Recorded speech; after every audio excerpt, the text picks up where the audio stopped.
साशने मिला नंदन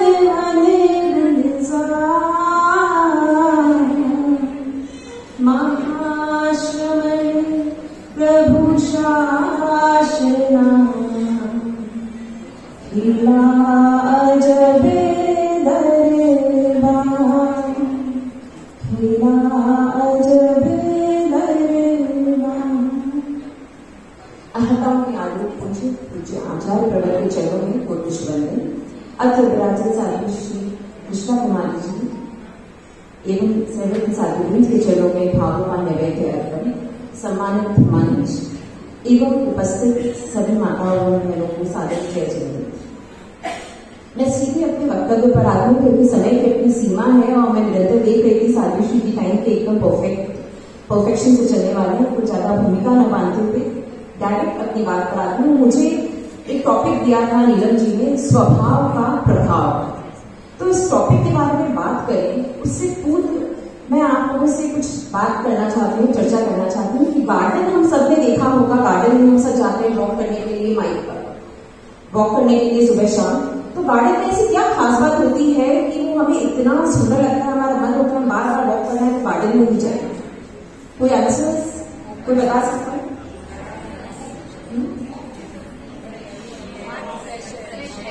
fresh air है, बहुत सारे ऑप्शंस। ठीक है, अच्छी अच्छी बात आप लोगों ने कही। पर एक बहुत मतलब जो इम्पोर्टेंट मेरे नजरिए से है वो है गार्डन की विविधता। जो अलग अलग तरह के फूल होते हैं गार्डन में, जो पेड़ पौधे होते हैं, कोई लंबा है, कोई छोटा है, कोई हरा है, कोई पीला है, कोई गुलाबी है, कोई सफेद है। Different varieties of flowers and trees and fruits जो हमें गार्डन में देखते हैं वो है उस गार्डन की एक्चुअल ब्यूटी, जो हमें वहां जाके महसूस होता है और हमें कुछ अलग लगता है, हमें सुंदर लगता है वहां जाके, मन को शांति होती है। कुछ ऐसा ही इस दुनिया की रीत है। भगवान ने हम सबको अलग बनाया है, हर स्वभाव को अलग बनाया है, हर किसी को अलग बनाया है। तो जब इस टॉपिक के बारे में हम बात करें स्वभाव का प्रभाव, तो इसके लिए आवश्यक है कि हम समझें क्या है स्वभाव और क्या है प्रभाव।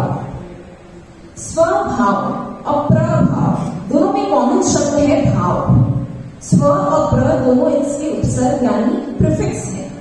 स्वभाव क्या होता है? जो हमारे अंदर मन से without any pre conceived notion के, जो हमारे हृदय में हमारे मन से जो बात निकलती है वो है स्वभाव। और प्रभाव वो होता है जो किसी और के कहने पे, किसी और के एक्शन रिएक्शन से, किसी की बात पे अगर हम कुछ किसी तरीके से रिएक्ट करते हैं तो वो हो गया प्रभाव।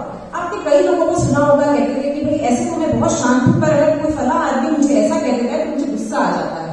हम ऑफिस में भी जाते हैं तो एक जनरल बात है। तो ये क्या है? ये है प्रभाव।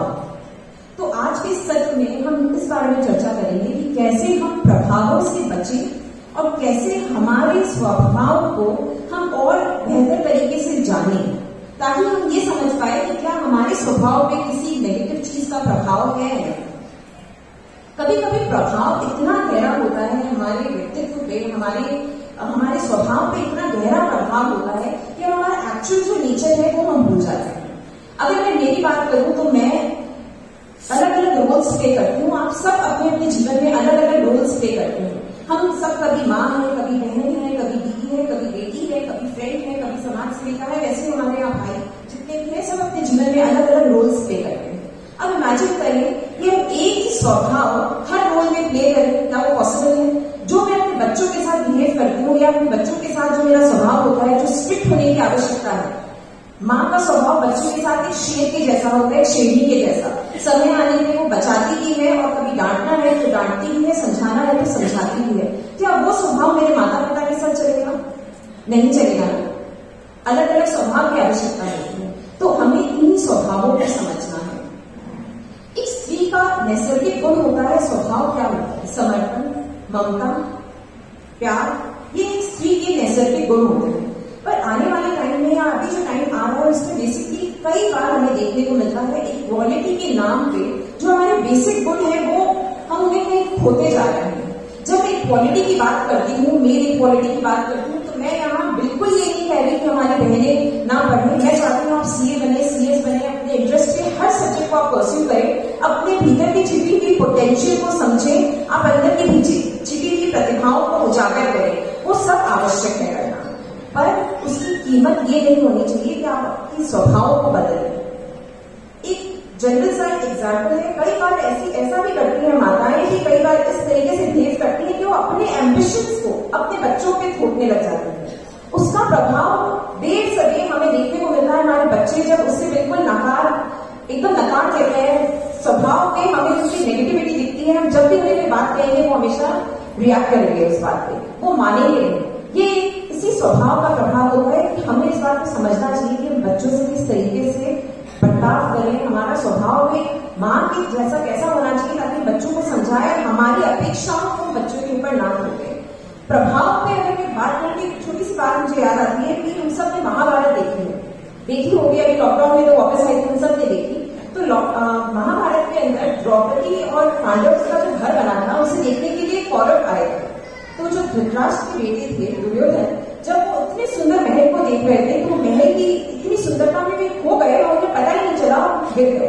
तो द्रौपदी ने उन्हें हंसी मजाक करते हुए कह दिया, अंधे का बेटा अंधा। 4 शब्द कहे, पर उसका प्रभाव क्या था? महाभारत का युद्ध। तो जो हमारा प्रभाव, जो हमारा स्वभाव है, इतना भारी हो जाता है कि महाभारत के युद्ध जैसी परिस्थितियां ही हमारे बीच कभी कभी आके खड़ी हो जाती है। एक पंडित था, वो पंडित रास्ते से कहीं जा रहा था, उसके साथ उसका चेला था, उसको एक बिच्छू मिला पानी के अंदर। वो बाहर निकलने का प्रयास कर रहा था पर वो बाहर निकल नहीं पा रहा था। तब उसने ट्राई किया कि मैं उसे बाहर निकालूं। जब भी वो पानी में हाथ डाला था उस बिच्छू को बाहर निकालने के लिए, तो बिच्छू उसे डंक मारता। बिच्छू कंटिन्यूस उसे डंक मार रहा था और वो पंडित बार बार प्रयास में जा रहा था कि कैसे ना कैसे मैं उसे बाहर निकालूं। जब उसे बाहर निकाला तो उसके चेले ने पूछा, गुरुजी आप इतना क्यों परेशान में छोड़ देते, आप इतना प्रयास कर रहे हैं और बिच्छू आपको डंक पे डंक मारे जा रहा है, आपके पूरे हाथ को लहूलुहान कर दिया बिच्छू ने। तो पंडित ने अपने चेले से सिर्फ एक ही प्रश्न पूछा, ये क्या है तुम्हारे सामने? उसने बोला बिच्छू। बिच्छू का प्रभाव क्या होता है? डंक मारना। तो बोले वो एक कीड़ा होकर जब अपने स्वभाव को नहीं छोड़ रहा, तो मैं तो एक गुरु हूं, मैं स्वभाव को कैसे छोड़ दूं? जो विनम्रता और ये जो करुणा का भाव है वो मैं कैसे छोड़ दूं? आजकल की जो हमारी बेटियां हैं, कई बार हमें देखने को ऐसा मिलता है, कई बार हम सुनते हैं ये सब तरह की बातों को कि जब शादी हो जाती है तो we are not going to change our surnames, मैं अपना टाइटल चेंज नहीं करूंगी। कई बार सुनने को मिल रहा है, आजकल बहुत कॉमन इंसिडेंसेस हैं। तो उसका भी एक प्रभाव आता है। मुझे एक बात बताइए, अगर हमारे घर में गुलाब का पौधा हम लेकर आते हैं और उसको एक छोटे से गमले से निकाल के उसको बड़े गमले में अगर हम शिफ्ट करते हैं, तो उस गुलाब के पौधे में क्या रातों रात फूल उग जाते हैं? टाइम लगता है। कब उगता है वो फूल? वो फूल तब उगता है जब वो गुलाब का पौधा जड़ों तक समा जाता है, उसकी जड़ों को अच्छे से पकड़ लेता है, उस गमले को अच्छे से पकड़ मजबूत कर लेता है। तो सरनेम का चेंज करना ये बिल्कुल मतलब नहीं है कि हम अपनी आइडेंटिटी को लॉस्ट कर रहे हैं। इसका मतलब सिर्फ इतना है कि हम उस परिवार को अपना रहे हैं। अगर हमारे नाम के साथ अगर उस सरनेम को बार बार यूज किया जाता है, अगर बार बार अपने नाम के साथ उस सरनेम को ऐड करते हैं, कहीं बोलते हैं, तो कनेक्शन और एक बॉन्ड साइकोलॉजिकली आपके सबकॉन्शियस माइंड में आपके उस परिवार के लिए बनता है, जो बहुत इंपॉर्टेंट है लॉन्ग रन में आपके रिलेशंस को सस्टेन करने के लिए, मेंटेन करने के लिए। आजकल की हमारी बहनों में बहुत सारी बीमारियां देखने को मिलती है, कभी ब्रेस्ट कैंसर है, कभी यूट्रस, कभी ओवरीज, कई बीमारियां। तो ये क्यों होती है बीमारियां? ये भी हमारे स्वभाव का ही प्रभाव है। हम कई बार देखते हैं कि एक माँ का जो स्पर्श है, कि ऑर्गन्स क्या चीज के प्रतीक है? जो यूट्रस, ओवरी मातृत्व का प्रतीक है। तो एक ऑर्गन्स में इस तरह की बीमारी का आना क्या दर्शाता है? कि कहीं ना कहीं हम हमारे स्वभाव से भटक गए हैं, विकृत हो गए हैं हमारे स्वभाव से। उसी का प्रभाव है कि इस तरह की बीमारियां हमारे जीवन में घर कर रही है। तो सिर्फ एक छोटी सी बात आप लोगों को ये कहना चाहती हूँ कि अगर पुनः अपने स्वभाव में लौटे तो उसका प्रभाव हम देख पाएंगे कि कैसे पॉजिटिविटी की तरफ हमारा जीवन बढ़ रहा है। कई औरतें ऐसा कहती हैं हमारी लाइफ में सैटिस्फाइड नहीं है, कुछ भी करते हैं सैटिस्फाइड नहीं होते हैं। तो सैटिस्फाइड कैसे हो?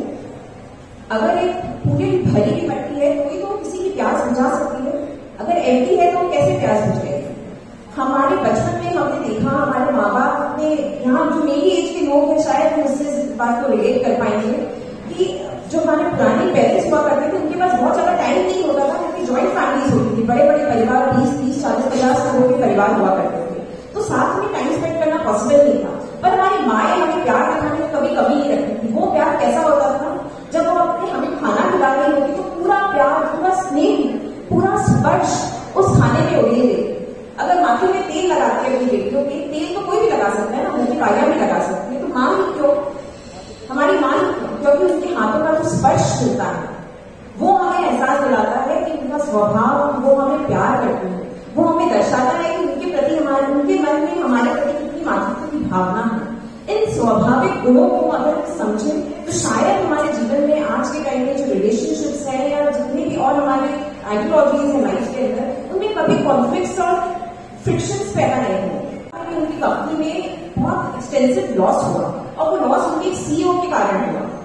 अगर कोई भी नॉर्मल कंपनी होती तो वो क्या करती, इमीडिएटली अपने सीईओ को फायर कर देती, निकाल देती अपने सीईओ को, पर उन्होंने ऐसा नहीं किया। उन्होंने सीईओ को अपने कमरे में बुलाया, बैठे और बात किया उससे। तो सीईओ ने बोला, सर मुझे लगा आप मुझे यहाँ से लीव देने वाले, मुझे फायर करने वाले। तो उन्होंने बोला, सोचा तो मैंने कि यही था, पर मैंने किया कुछ ऐसा कि मैंने तुम्हारी इस गलती को एक पेपर पे लिखा कि तुम्हारी इस गलती का खामियाजा कितना आया, और उसके बाद अभी तक जितना भी तुमने इस कंपनी के लिए किया है कमिटमेंट, दूसरे साइड मैंने वो सब जॉट डाउन किए। जब मैंने वो लिखा तो मुझे समझ में आया कि तुम्हारी इस गलती के सामने वो तो बहुत भारी है, तुम्हारा अचीवमेंट का पल्ला बहुत भारी है इसी गलती के सामने। तो ये भी उनका एक स्वभाव था कि बिरला ग्रुप आज के टाइम में उनके लीडिंग कंपनीज में से है। तो उनके स्वभाव के कारण उनकी पूरी कंपनी के अंदर उनका एक इमेज कैसा बना कि सर एक अंडरस्टैंडिंग कॉर्पोरेट लीडर है, वो समझते हैं हमारी बातों को, एक रिस्पेक्ट बनती है लोगों के बीच में। तो बस मेरा आप लोगों से पुनः यही कहना है कि हम अपने स्वभाव को समझें, पुनः अपने स्वभाव में लौटें और जानने का प्रयास करें, इंट्रोस्पेक्शन करें कि हमारे स्वभाव में क्या विकृतियां आ रही है, क्या नेगेटिव चीजें आ रही है, जिनको हम हटा के पुनः पॉजिटिविटी की तरफ बढ़ सकते हैं और हमारे रिलेशंस को, हमारे परिवार को एक सुंदर तरीके से बांध के सुदृढ़ रख सकते हैं। धन्यवाद आप लोगों ने सुना। Thank you Neeraj ji for giving me this opportunity.